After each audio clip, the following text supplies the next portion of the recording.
Алейкум достар, қалдарыңыз қалай, құс мал жағынан ба, шаруашылықтарыңыз қалай?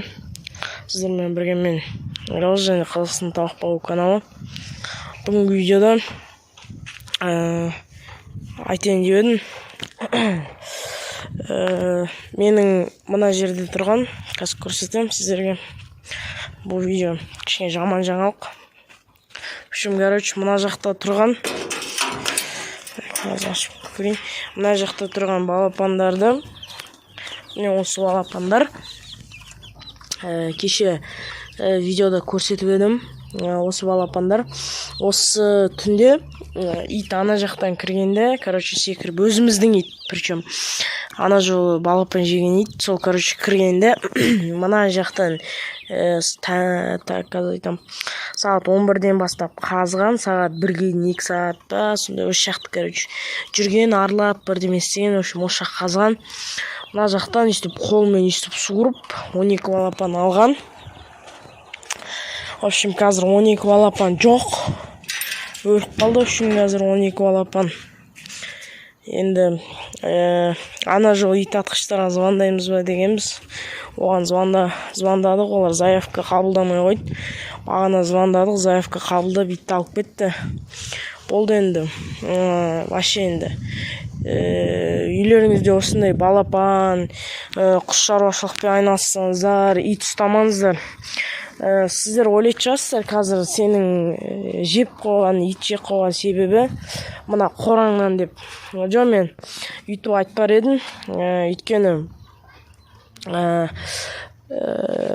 любой ит керек болса жердің астынан қазып кіріп кетеді. Оған ол біліп тұрса, бір қанның исін татып алса. Так что дәуит асырамаңыздар, бір кішкене кәндек асыраңыздар. Дәуит болмайды екен.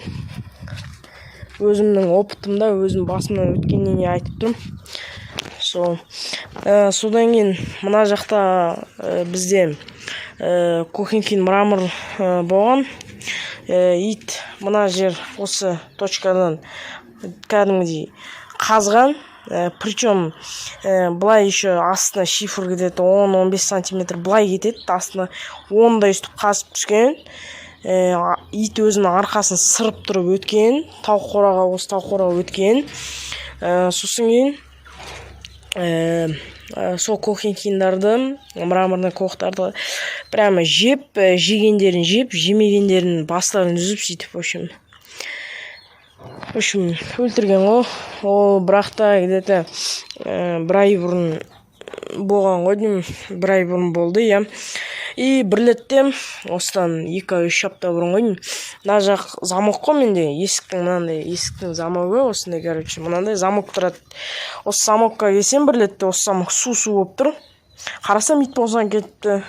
Замок где-то үстіп тұршы, міне, примерно. Битіп тұрған жоқ, где-то үстіп тұр. Сонда ит ана аузымен білген ғой аяқты балапандар екен. Ана аузымен кәдімгідей мына аяқты жалап, былай ашқысы келген бә, бірден істеген, в общем, дәуит асырамаңыздар. Жаман екен, дәуиттің пайдасынан, зиянынан пайдасы жоқ, жаман ит екен дәуит. Вообще, кәндек асыраңыздар, звонок асыраңыздар. Сол жаман жаңалық сол. Сол жаңалықпен сіздерге айтайын деп. Сау болыңыздар, байқаңыздар иттен. Бәрі жақсы болсын.